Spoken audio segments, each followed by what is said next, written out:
Oi gente, bem-vindos ao Clarissa Guarda Língua, um programa que eu criei para enquanto eu não tenho psicólogo e quero conversar com alguém. Como vocês estão, gente? Eu estou devidamente animada. Hoje eu acho que vai ser um vídeo bem legal, pelo menos pra mim, e eu vou tentar correr bastante com o assunto para não ficar um vídeo tão longo e cansativo para vocês.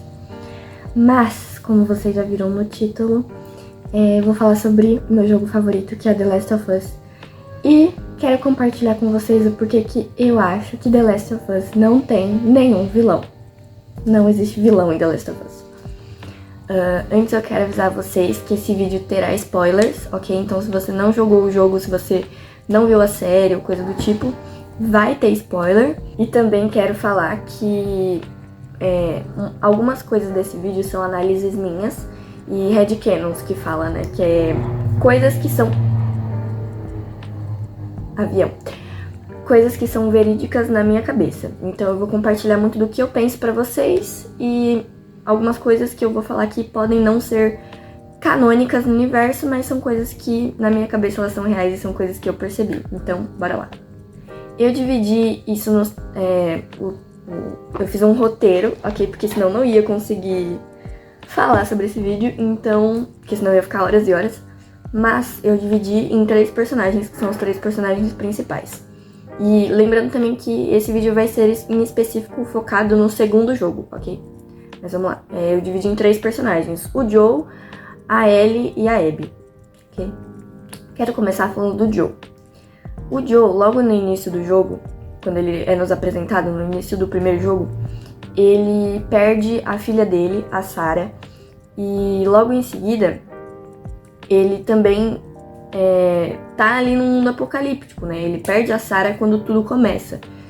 Então, ele não tem tempo pra processar aquele luto, porque logo em seguida, eu imagino, que ele já teve que sair correndo e fugir e meter o pé, porque ali estava um apocalipse e tinha muita coisa acontecendo, e se eles ficassem ali, eles provavelmente iam morrer. Então, ele não teve muito tempo pra processar o que estava acontecendo, além do fato de que a Sarah morreu nos braços dele. Então, é um peso muito grande, sabe? E a gente percebe que ele não conseguiu sentir aquele luto direito quando o Joe é mostrado pra gente um tempo depois, né, mostrando os tempos atuais, em que ele tá completamente sozinho, ele tá muito sério, ele tá vivendo isolado e ele praticamente não tem amigos, né? Tirando a Tess. Então, assim que o Joe encontra a Ellie, ele tenta manter aquele ar sério que ele tinha, né? De pensar, não, é só uma entrega, é só mais um trabalho, não tem nada demais. Mas a Ellie acaba suprindo aquele papel que a Sarah tinha pra ele de filha. Então ele acaba se apegando a Ellie, ele tenta até se afastar, né, dela, mas ele não consegue. Então ele acaba... tomando aquele papel de pai pra ele, e a Ellie acaba tomando o papel de filha pra ele. Então, quando o Joe tem aquele ato, né, de tirar a vida de todo mundo daquele hospital, quando ele percebe que... Porque a Ellie... Vamos lá, spoilers, vamos entender aqui pra vocês. A Ellie, ela é a cura pra... Ela tem a cura, e ela é a cura pro Cordyceps, que é o vírus do... O fungo do apocalipse zumbi, né? Então, ele leva ela até um posto dos vagalumes, que é o grupo... Não sei como eu posso explicar. É o grupo lá de pessoas. E ele leva até... Ele tem o trabalho de levar a Ellie até esse grupo pra eles fazerem a vacina. Só que ele tava achando que ia ser super de boa, só que quando ele percebe que pra ele conseguir ser a vacina, porque a cura tava no cérebro dela, então pra eles conseguirem fazer a vacina, a Ellie ia falecer, porque, né, tava no cérebro e não tinha outro jeito. Então, quando eles falam isso pra ela e não dão tempo nem, não dão nem escolha pra ele fala, bom, não quero viver todo esse luto de novo, então vocês vão, né, de F aqui, né, galera? Então, quando todo mundo do hospital pra salvar a Ellie, ele age como um senso de autodefesa, digamos, né? De tipo, eles vão matar a minha filha. E eles não querem me deixar, eles não querem que eu interrompa, então não tem outra coisa que eu possa fazer. Então, como um ato ali meio impulsivo, todo mundo do hospital, e ele leva a Ellie embora, e ele não conta pra ela o que aconteceu de fato, porque ela estava desacordada. Então ele não conta pra ela de fato o que aconteceu, ele conta só que tinham mais pessoas, mais curas que existiam e que eles não conseguiram salvar ele, não conseguiram usar ele como uma cura, mas que tinha mais gente, então ele conta isso pra ela e o jogo acaba ali, né? O primeiro jogo acaba ali com ela falando, tá bom, eu acredito em você. E aí é o que temos do arco do primeiro jogo. Aí agora a gente vai falar sobre a Abby. A Abby, logo no início do segundo jogo, ela também perde o pai. E ela perde o pai na frente dela. Porque o pai dela era o cara que ia fazer a cirurgia na Ellie. Então, né, acabou que o Joe, ele. E a Abby, ela vê o pai dela ali e ela entra em desespero. E ela passa por um arco que foi o mesmo que a Ellie passou. Que é de se isolar, de ficar cega por vingança, de ficar tentando ir atrás do Joe. De largar tudo que ela tinha pra ir atrás do Joe, né? Então ela tira os momentos dela com amigos, com família, pra tentar se fortalecer, pra ir atrás do cara o pai dela. Então quando ela encontra o Joe, que ela, né, finaliza ali, ela só tira a vida dele porque ela, mesmo com os amigos dela, falou, não, vamos... Porque a Ellie e o Tommy, eles estavam ali naquele momento. Só que aí todo mundo prendeu os dois e foi só em cima do Joe. E mesmo os amigos dela pedindo pra eles finalizarem com todo mundo, pra não ter, como fala? Pra não deixar rastros, mesmo com os amigos dela falando isso, ela fala, não, meu negócio aqui era com ele, a gente acabou com ele, e é isso, vamos embora e deixa eles aí. Então, a Abby, ela deixa essa vingança um pouco de lado, por mais que ela ainda tenha muitas memórias traumáticas, né, do pai dela, ela deixa essa história de lado e vai seguir a vida dela. Então ela acha uma pessoa que vira parte da família dela também, que é o Lev. E ela tem todo aquele arco, né, de perceber que os Serafitas, que é o grupo que é contra a WLF, pra quem já viu o jogo vai entender. Ela percebe que todo mundo tem o seu propósito e que os Serafitas não são tão ruins assim, eles só são um grupo, por mais que, óbvio, eles têm muitas coisas ruins. O Lev mostra pra ela que, tipo, ok, ele é um Serafita, mas ele também é do bem, entendeu? E ele supre aquela parte de família pra Abby. Então, a Abby, ela seguiu a vida dela, porque ela entendeu que ela já tinha acabado com aquilo e ela já tinha tudo que ela queria, que era a família dela com ela, os amigos, o Lev. Ela segue a vida dela, mas a Ellie volta ali pra cutucar o que tava quieto e acaba que ela percebe, a Abby descobre que os amigos dela tudo tinham e ela vai atrás da Ellie muito brava e ela, nossa, ela taca o pau na Ellie e ela fala, não vai atrás de mim de novo. Ela tem a oportunidade de a Ellie, mas ela percebe que aquilo não ia valer a pena e também porque a Mel, que era uma das amigas da Abby, ela estava grávida. E a Mel morreu grávida. E a Dina estava grávida. Então, quando a Abby ia a Dina, que a Ellie fala, ela tá grávida, ela hesita um pouco, tipo, ela fica... A Mel também tava. Mas aí o Lev, tipo, fala, ô Abby, vamos embora. E aí ela percebe, não tem por que eu fazer isso. Então ela só fala, segue teu rumo, fia... Já segui o meu, então segue o teu aí, vamos fingir que nada aconteceu e vamos embora. E aí ela vai embora e ela segue a vida dela e vai atrás do novo posto dos vagalumes, né? Porque até então todos tinham sido exterminados e os vagalumes tinham acabado. Mas ela descobre, o Owen descobre, que é um dos amigos dela, que existe ainda um grupo de vagalumes. E a Abby, então, vai junto com o Lev atrás dos vagalumes. Agora vamos falar sobre a Ellie, né? Assim que ela perde o Joe na frente dela, ela é tomada por uma culpa muito grande de não ter dado tanta atenção pra ele enquanto ele ainda estava vivo, porque eles tinham tido um conflito entre os dois sobre o que aconteceu no hospital. E ela é tomada por essa culpa muito grande e também por uma sede de vingança de ir atrás da Abby, assim como a Abby teve com o Joe. Então ela é tomada por uma sede de vingança muito grande Então ela faz igual a mesma coisa que a Abby fez, que é largar tudo que ela tinha por conta dessa vingança, né? Ela largou família, amigos, tudo que ela tinha em Jackson pra ir atrás da Abby, como uma sede de vingança muito forte. E uma dessas partes que a gente percebe essa sede de vingança na Ellie é quando ela descobre que a Dina tá grávida e ela trata a Dina como um peso, né? Um atraso. Por ela estar grávida durante a missão da Ellie de ir atrás da Abby. Então, mesmo depois, né, do que aconteceu, que a Abby... E aí, né, a Ellie, ela foi atrás de todos os amigos da Abby. Ela tem até uma crise de pânico quando a Mel, e ela percebe que a Mel tava grávida, assim como a Dina, que é o amor da vida da Ellie. E ela tem aquela crise de pânico. Então ela vai atrás de todos os amigos da Ellie, da Abby, e vai um por um até chegar na Abby. Só que, assim, depois que a Mel, que ela volta pro teatro, que é quando a Abby descobre onde ela tava, e aí, mesmo depois da Abby descer o cacete nela e falar pra ela ir embora, e a Ellie realmente depois passa um tempo, mas ela ainda tem esse trauma na vida dela, né, do que aconteceu com o Joe e da vingança que ela ainda não uma vingança inacabada. Ignorem que tá passando avião aqui.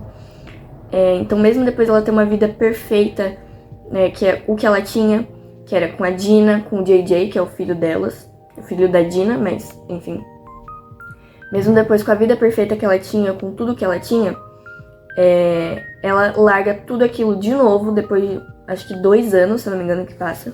Né? Ela vai de 19, acho que é 2 anos, ela vai de 19 pra 21. Mesmo depois disso tudo, ela vai novamente atrás da Abby. E mesmo depois da vida perfeita que ela tinha, e a Abby, ela tinha sido capturada, né? Então ela tava presa na praia, naquele poste lá, que ela fica assim, ó, parada. Naquele poste. E um ponto a se levar é que durante toda a jogatina que a gente tem com a Ellie, a gente percebe que ela nunca consegue desenhar o rosto do Joe. Por 2 fatores, né? Por 2 prováveis fatores. Que é a forma como o Joe morreu, então a forma como ela viu ele pela última vez. E também por todo o estresse pós-traumático, né? Disso tudo, do que aconteceu. Então ela não consegue desenhar o rosto do Joe. Então a Ellie, ela vai até a Abby, ela encontra a Abby. A Ellie já tá acabada, assim, quando ela vai passando, assim, os montinhos de areia, você vê que ela já tá super cansada. Ela já perdeu tudo que ela tinha, né? Então ela solta a Abby daquele poste que ela tava presa, solta a Abby e o Lev. E elas vão até o lugar na praia, né, que estão os barcos. E quando você olha pra essa cena, e o jogo dá um foco nisso, né? Eles focam assim bastante. Você vê que o barco da Ellie, ele tá virado pra dentro e o barco da Abby tá virado pra fora, pro mar. E isso mostra que a Abby, ela já tinha superado, ela já tava pronta pra deixar isso pra trás e ir embora. Enquanto a Ellie tava muito presa no passado e tava muito nessa sede de vingança e ainda não tinha superado tudo aquilo, né? Então, a luta que elas têm na praia diz muito sobre tudo que estava acontecendo. A Ellie, ela até por estar cansada, ela tenta, ela tipo até pensa em ir embora, ela vai arrumando ali o barco, mas aí vem a imagem do Joe nela na cabeça e aquela sede de vingança sobe nela de novo. E ela fala, não, você não vai embora. E ela obriga a Abby a lutar. E a Abby já tá magra, já tá careca, já tá, nossa, toda lascada, tadinha. Minha bebê. E ela obriga a Abby a lutar. E a luta delas na praia é muito significante porque elas não falam nada durante a luta. E isso significa, provavelmente, que elas já não tinham mais o que falar. Porque aquela luta já tinha acabado há muito tempo. Mas a Ellie continuou naquilo, né? Então aquela luta já tinha acabado há muito tempo. E elas ainda estavam naquilo. A Ellie estava naquilo, mas enfim. Então já não tinha mais o que falar, porque aquilo já tinha acabado, entende?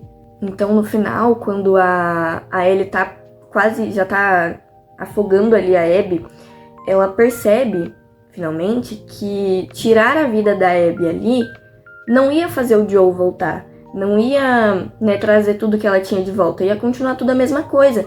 Então quando ela percebe isso, ela deixa, né, então a Abby ir embora. E isso pra mim é muito louco, assim. Depois ela senta Tem uma cena dela que ela senta na areia, no mar, né, no caso. E ela fica sentada observando a Abby ir embora. E, cara, eu conseguia sentir o que a Ellie sentiu, de um vazio por dentro, sabe? Enquanto eu jogava aquela cena. Então a Ellie, ela volta pra casa e ela vê, né, a casa vazia, porque a Dina, quando a Ellie ia embora de novo pela segunda vez, a Dina tava com o JJ, ela não ia ir de novo e não ia passar por tudo aquilo de novo. Então ela dá a entender, basicamente, né, que ou se a Ellie for, acabou, e se a Ellie ficar, vão ficar as duas ali. Então, quando a Ellie vai, é tipo, bom, você vai e eu também vou embora. Então, quando a Ellie volta pra casa, já não tem mais nada, só tem, tipo, as coisas da Ellie que ficam ali. E já não tem mais nada na casa. É uma casa completamente vazia. O dia também da cena tá nublado. E é uma cena que você sente o vazio da Ellie, sabe? Então, ela, na luta também com a Abby, a Ellie perde esses 2 dedos, né? Acho que é da mão direita até. Então, ela perde esses 2 dedos e quando ela sobe pro andar de cima da casa, onde estão as coisas dela, ela pega o violão dela, que era a última coisa que conectava ela com o Joe. E quando ela vai tocar, ela não consegue tocar, justamente porque ela perdeu esses 2 dedos, então fica faltando ali notas. E mostra que ela perdeu a última conexão que ela tinha com o Joe. E depois disso passa um flashback da Ellie, me perdoem os barulhos, passa um flashback da Ellie, da última conversa que ela teve com o Joe, né, logo quando eles conversam sobre ela ter descoberto o que realmente aconteceu no hospital, e aí eles conversam sobre aquilo, no caso, eles já sabiam, né, mas ela tem uma conversa melhor sobre aquilo, e aí o Joe fala, se eu tivesse uma segunda chance, eu faria tudo de novo. E a Ellie responde depois, né, algo do tipo, que eu não lembro direito o que a Ellie fala, mas ela fala algo do tipo, eu não consigo te perdoar, mas eu estou disposta a tentar. E depois ela vai embora. E é a última coisa que ela fala pro Joe. E, nossa, essa cena assim dá um peso no coração. Mas enfim, e aí quando a cena acaba, a Ellie, ela tá ali com o violão e ela deixa o violão na casa e ela vai embora. E pra mim, deixando todas as coisas dela, né? Ela vai só com a roupa do corpo e com as coisas que ela já tinha antes. E pra mim, essa cena significa muito o que a Ellie diz, como a última frase, né? Que ela não consegue perdoar o Joe, mas ela tá disposta a tentar. A Ellie, ela ainda tem toda aquela culpa dentro dela, mas ela tá disposta a deixar tudo isso pra trás. Então, todas as coisas dela, né? O diário fica pra trás, o violão fica pra trás, os discos de música dela ficam pra trás. Então, quando ela vai embora, simboliza muito pra mim isso de... ela ainda sente tudo aquilo dentro dela, mas ela tá disposta a tentar deixar tudo isso pra trás e ter uma nova vida, né? Ou não, ou ela só foi embora e se tacou da ponte, mas eu imagino no final feliz de que ela de que ela conseguiu superar tudo aquilo e, né, foi seguir a vida. Mas enfim, como eu disse, esse vídeo foi bem longo. The Last of Us é o jogo da minha vida, eu amo conversar sobre esse jogo. Eu trouxe só um pouquinho do que eu penso, até pra não ficar um vídeo longo e cansativo pra vocês. Mas, assim, todo mundo que tem a oportunidade de jogar o jogo, é um jogo incrível. É o jogo que me faz amar psicologia e ver todos os lados e perceber que não existe vilão nesse jogo. Pra concluir aqui, que eu não tinha terminado de falar... The Last of Us, pra mim, ele é muito um jogo que mostra que cada um tem a sua história, cada um tem o seu passado e cada um tem a sua motivação. E ele mostra muito esse também de a vingança não dá em nada, a vingança não te leva a nada. E é muito esse o arco da Ellie, né, de ela percebe que a vingança dela não ia levar a nada. E é por isso que The Last of Us não tem vilão, porque cada um tem as suas motivações e os seus propósitos, sejam eles bons ou ruins. Então... o que pode ser importante pra você não é importante pra mim. E é por isso que o Joe não se torna um vilão, a Ellie não se torna um vilão e a Abby não se torna uma vilã. Porque cada uma tinha a sua motivação e o seu propósito de vida, e cada uma levou aquilo como bem entendeu. Né? E é isso que me faz amar esse jogo de todo o meu coração. Então quem tiver a oportunidade de jogar, joguem esse jogo, ele é incrível, eu recomendo ele demais. Ou quem não tiver, mas se interessou, tem várias gameplays aqui que eu acho muito legais. Tem gameplay do Cellbit, tem gameplay da Bagi, Tem gameplay do Alan também, se eu não me engano. Então, assim, quem não tiver a oportunidade de jogar, mas se interessou, vê uma gameplay aí, eu juro que vale muito a pena, é muito bom. O jogo é muito bom. E é isso. Vou ficando por aqui. Um beijo no coração de vocês e tchauzinho!